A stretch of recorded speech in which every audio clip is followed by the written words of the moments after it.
Bismillahirrahmanirrahim. Assalamualaikum warahmatullahi wabarakatuh. Oke, selamat datang di podcast ngomongin pendidikan, yang dimana tersaji pendidikan, pengobrolan yang begitu santai tapi bermutu dan juga banyak manfaatnya. Saya Arifin Hardiansyah akan menemani kalian untuk membahas tema yang cukup tajam dan juga agak kontroversial, yaitu benarkah kualitas pendidikan di Indonesia masih bobrok? Dan alhamdulillah sudah bersama saya dua narasumber yang begitu keren-keren, abang-abang dari Universitas PTIK Jakarta. Yaitu yang pertama kita perkenalkan ada Bang Alvin. Dan yang kedua di sini kita lihat udah ada Bang Khairul.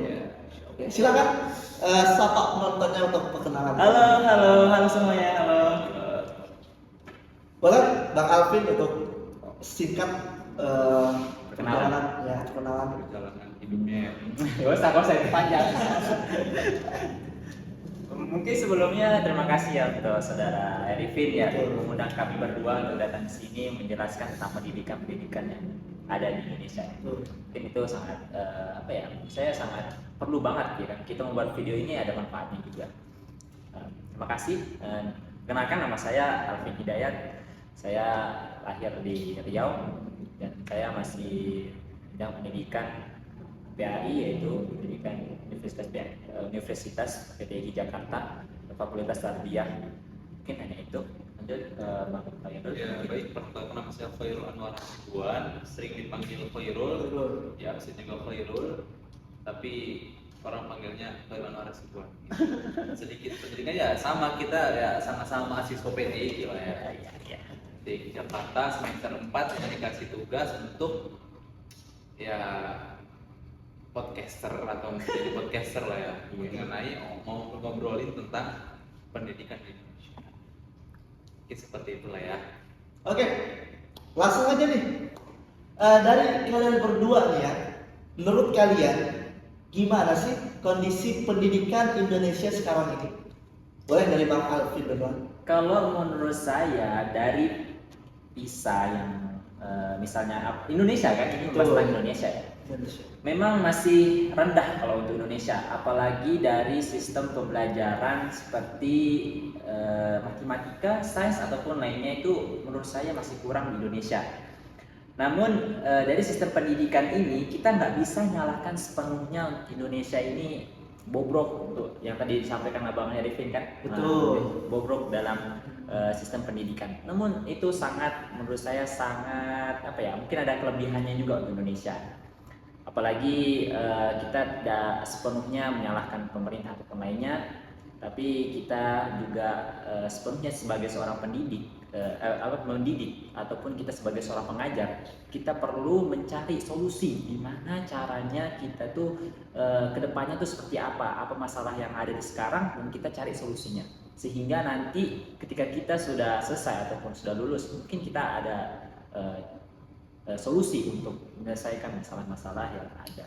Mungkin ya di samping minimnya literasi, mungkin ya literasi, terus mungkin pembelajaran yang lain juga ya, seperti mungkin yang dikatakan Mas Alvin tadi tentang matematika, fisika, atau sains. Ya kita juga harus tidak boleh tutup mata kan mungkin kurangnya fasilitas di setiap sekolah-sekolah atau mungkin setiap pendidikan di Indonesia.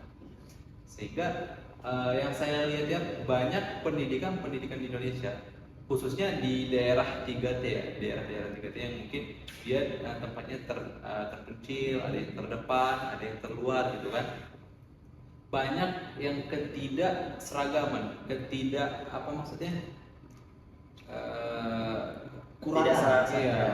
setara lah tentang fasilitas di Indonesia ini. Sehingga banyak sekolah tuh yang akhirnya kurangnya fasilitas gitu.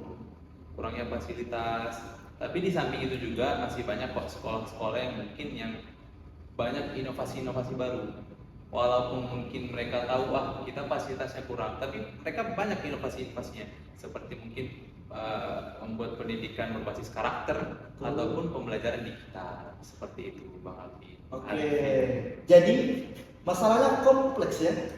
Ada yang sudah maju, Ya. tetapi ada juga yang masih tertinggal nih. Ya, ya. Nah, kalau kita gali lebih dalam, menurut kalian apa sih akar utama dari kualitas pendidikan kita yang dianggap kurang? Iya, iya. Silakan. Akar utamanya ya. Betul. Namanya mungkin ada dua opsi ataupun dua pendapat. Ya, pertama itu kalau menurut saya ya ada dua.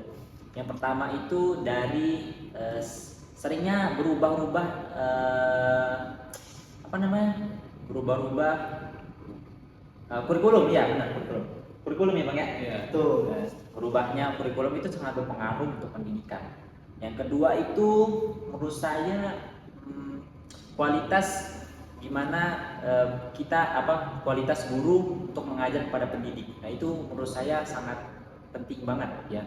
Apalagi yang dimana pendidikan guru-guru yang mempunyai kualitas itu tuh sangat kurang di Minim, tempat terpencil. Betul. Nah itu sangat kurang. Jadi perlu banget itu. Apalagi pemerintah. Kita butuh banget pemerintah untuk memberikan pendidikan kepada guru sehingga ketika tempat-tempat terpencil itu membutuhkan banget dan akhirnya ada orang pendidik yang mau mendidik guru tersebut sehingga nantinya pendidik yang terpencil itu ada tingkatan, ada naikan, nggak gitu-gitu aja. Ada proses. Iya, jadi seperti itu. Mungkin itu sih ya. Jadi, Ya mungkin ya dari sisi lain juga mungkin dari mungkin seringnya berubahnya kurikulum atau SDM-nya tenaga pendidiknya masih kurang atau kurang profesional ya. Sedangkan Pak Anies pernah berkata itu bahwasanya pendidikan yang mungkin seperti tahap awal seperti TK, SD itu bahwasanya kita harus memiliki tenaga pendidik yang profesional yang mungkin ahli di bidangnya. Sehingga kan kalau di pendidikan di Indonesia itu kebalik, makin tinggi pendidikannya ya tetap sih harus makin bagus tenaga pendidiknya. Tapi kita jangan lupa bahwasanya banyak mungkin anak-anak bangsa yang bawa ini mungkin banyak potensinya tidak tergali gara-gara tenaga pendidik yang tidak profesional atau tidak ahli di bidangnya seperti itu. Dan kita juga nggak boleh tutup mata terhadap mungkin faktor ekonomi ya. Faktor ekonomi sangat berpengaruh terhadap pendidikan di Indonesia. Banyak sekarang anak bangsa, anak Indonesia, anak-anak yang putus sekolah gara-gara membantu orang tuanya. Iya benar banget itu, banyak banget. Membantu orang tuanya. Karena apa? Ya karena mereka beranggapan pendidikan di Indonesia ini hanya pendidikan di Indonesia ini sebagai beban gitu. Benar. Iya. Ya mungkin ada mereka yang mungkin menganggapnya sebagai beban dan ada juga yang terbebani seperti itu, sehingga mereka tuh cara pandangnya terhadap pendidikan bukan untuk investasi tapi ya tidak ada untuk hanya terbebani saja, tidak Bukan sebagai investasi masa depan. bukan sebagai investasi masa depan begitu Bang Arifin. Oke, kalau begitu dari penjelasan kalian berdua nih, apa sih yang bisa kita lakukan dari sisi pemerintah, sekolah ataupun masyarakatnya?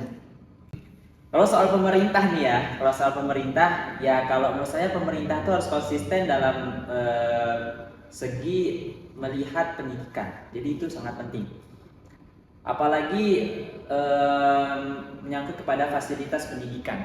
Nah, perlu kita ketahui bahwasanya fasilitas pendidikan ini sangat perlu. Jadi menurut saya pemerintah harus fokus kepada fasilitas. Fasilitas ini maksudnya meja, kursi ataupun kebutuhan untuk mendidik seorang siswa. Betul. Nah, jadi ketika kita sudah memiliki dana yang diberikan pemerintah ataupun bantuan dari pemerintah, itu sangat mempermudah kita untuk mendapatkan fasilitas tersebut, sehingga jika kita sudah melengkapi fasilitas tersebut, maka mungkin bisa jadi anak itu merasa lebih nyaman. Apalagi yang biasanya kita belajar di fakultas lainnya ada namanya manajemen kelas. Betul. Itu penting banget ya untuk ini.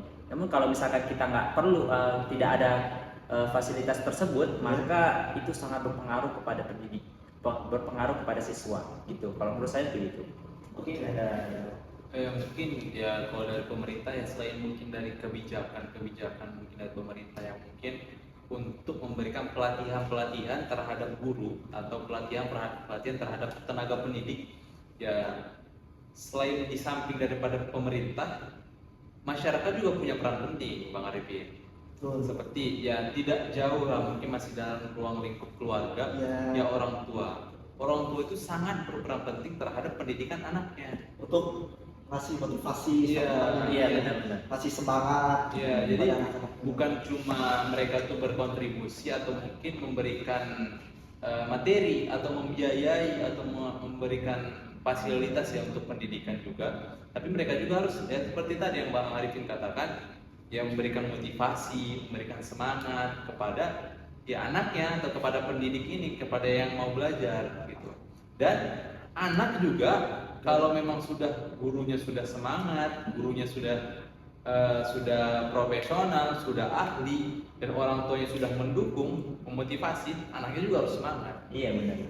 Seperti itu. Ya jangan kita orang tua sudah semangat, guru sudah semangat, tapi karena fasilitasnya kurang di sekolah atau di pendidikan, kita jadi tidak semangat. Kita tidak boleh seperti itu. Iya. Jadi fasilitas itu sangat penting. Iya, nanti dapat disimpulkan ya. Berarti semuanya harus terlibat. Berarti pemerintah harus terlibat. Iya, benar banget. Masyarakat juga terlibat, dan juga apalagi orang tua. Betul banget. Ya, orang intinya harus terlibat dan bukan cuma untuk saling menyalahkannya. Apalagi kalau kita lihat tadi dari saudara Bang Alvin ya, jangan cuma fokus di kota-kota yang maju. Maka kita juga harus lihat dari kata-kata Pak Khairul itu 3T itu, dari daerah 3T terpencil, ya itu juga harus dilihat fasilitasnya, ya kan? Bagaimana agar mereka juga nyaman seperti di kota-kota maju dan pendidikannya. Nah, ada nggak sih contoh nih inspiratif dari dunia pendidikan kita? Ada. Ya misalkan kayak sekolah alam yang di berbagai daerah yang mengajarkan pendidikan itu berinteraksi dengan lingkungan dan karakter. Jadi banyak siswa di sana yang tumbuh menjadi pribadi yang lebih mandiri dan kreatif. Jadi itu berkaitan gitu antara lingkungan dengan kepribadiannya dia. Jadi itu berpengaruh. Mungkin itu Bang? Ya mungkin kalau dari saya kisah inspiratif ya. Mungkin di samping apa sih namanya ya sekolah-sekolah yang berbagai macam ya mungkin ya. Ya kita juga nggak boleh tutup mata juga terhadap mungkin perjuangan-perjuangan seorang guru. Yang mungkin mereka tuh rela untuk berjalan kaki belasan bahkan puluhan kilo hanya untuk mengajar. Ada yang harus nyebrang pakai perahu, ada yang harus ya lewatin jembatan yang mungkin sudah tidak layak pakai gitu kan. Ya banyaklah pengorbanan tenaga pengajar kita yang mungkin jadi inspiratif bagi kita. Yang bahwa sesungguhnya itu ya mereka itu yang bahwa saya pendidik yang sejati gitu. Jadi ketika kita melihat pendidik seperti jadi sebagai contoh buat kita juga ya kan? Iya. Jadi kita kayak motivasi kita. Masa kita yang kayak gini kan nggak ada ininya gitu. Ya, kita lihat kan wah gurunya sudah semangat, orang tua kita kan kasih semangat, masa kita malas-malasan? Nggak masuk akal juga. Jadi ya harus semangat semuanya. Gitu. Jangan sampai bertepuk sebelah tangan. Jadi orang tua yang semangat, tapi dia tidak semangat jadi bertepuk sebelah tangan. Selesai ya. Iya. Oke, jadi kalau ada kesempatan nih atau ada mimpi nih buat kalian sehari aja jadi Menteri Pendidikan Indonesia, maka kebijakan apa nih pertama kali yang akan kalian ubah atau kalian buat? Menurut kalian? Ya kalau menurut saya jangan menyerah dengan pendidikan, terus bersemangat. Terus kita melihat perjuangan-perjuangan para pendidik dahulu, perjuangan-perjuangan kayak Soekarno atau pada zaman penjajahan dulu, bahwasanya mereka berusaha untuk gimana Indonesia ini bisa menjalin pendidikan ini lebih maju. Jadi pendidik-pendidik dulu apalagi dengan kondisi orang tua ya, kita harus melihat dari kondisi orang tua juga, gimana orang tua juga kita bisa memandang gimana caranya mendidik anak untuk menjadi anak itu berkreasi, menjadi anak itu berpendidikan yang layak lah gitu. Nah jadi berpengaruh juga kepada orang tua, berpengaruh juga kita melihat perjuangan-perjuangan terdahulu, berpengaruh juga kepada bangsa ya. Bangsa ya? Iya. Ya, kepada bangsa dan mungkin kebangsaan dan hal-hal yang lain. Ya, mungkin seperti itu ya. Ya mungkin gimana kalau saya jadi menteri ya, ya? sekali aja. Masya Jadi Allah. Menteri Pendidikan Indonesia deh. Apa sih yang pertama yang kalian akan buat atau akan kalian ubah? Ya mungkin ya tetap ya kita tetap apa sih namanya? Ya bercermin dari yang sebelumnya mungkin ada yang kurang, ada yang ini pasti kita tutupin, maksudnya pasti kita mantapin gitu. Jangan ya kita tetap menjalankan yang tidak bagus gitu. Mengurangi atau menambahkan Iya. dari kekurangan sebelum-sebelumnya. Ya seperti itu. Mungkin saya ada tambahan juga ya, ketika kita juga sebagai misalkan kita jadi kementerian gitu kan teman, Betul. ya mungkin kita harus memberikan yang tadi kita banyak membahas tentang fasilitas-fasilitas itu perlu banget ya kan. Terus kita nggak perlu lupa juga yang namanya kita nih jangan jadi seorang menteri ataupun lembaga lainnya kita menjadi pimpinan-pimpinan gitu Ya. kita mengembangkan desanya aja nih, kita nggak mengembangkan pendidiknya. Ini itu juga berpengaruh menurut saya.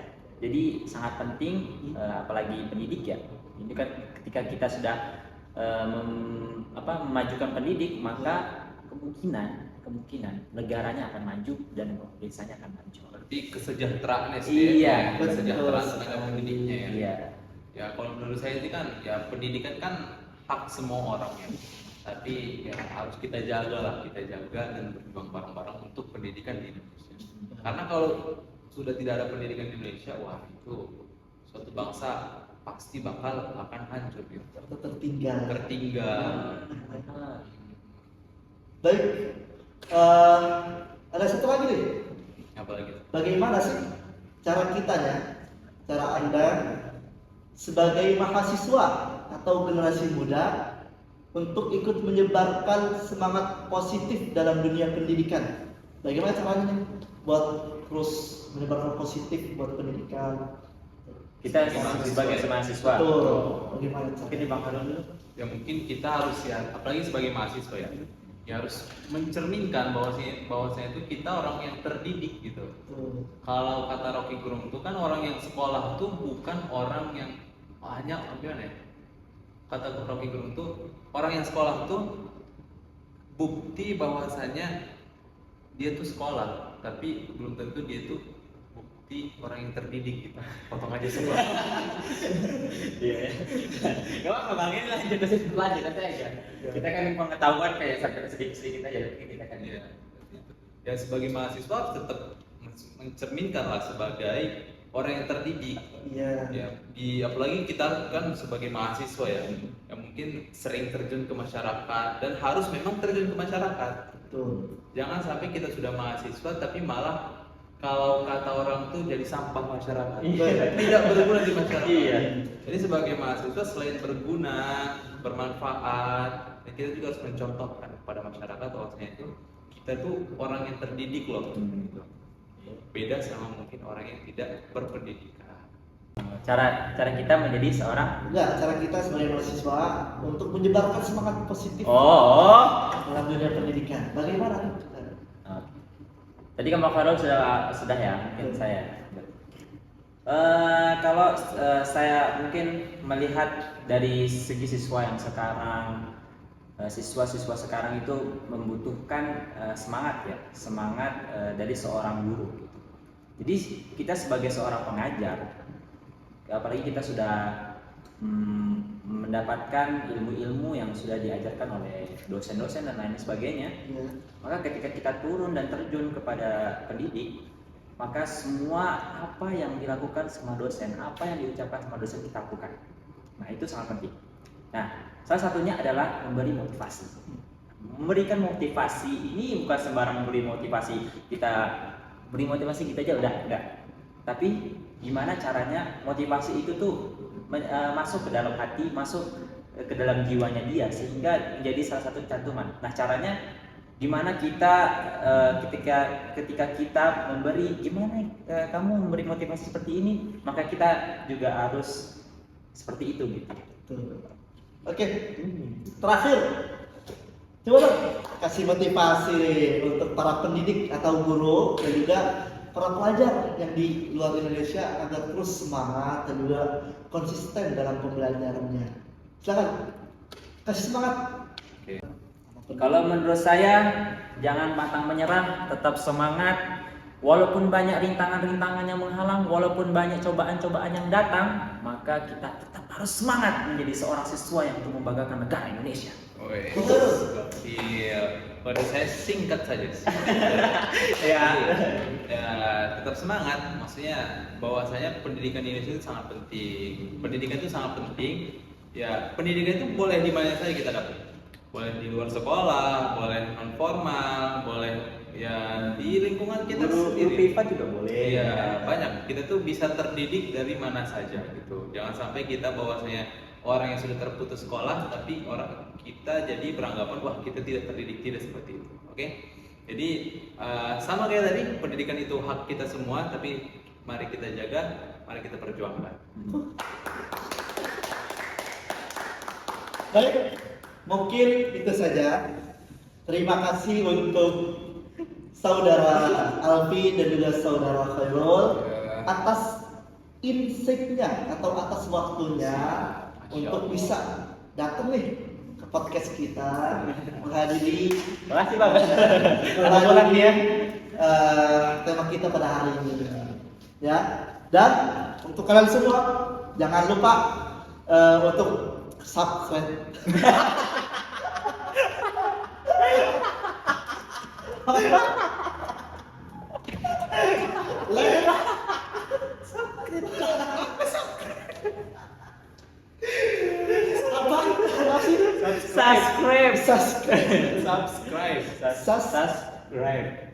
Subscribe.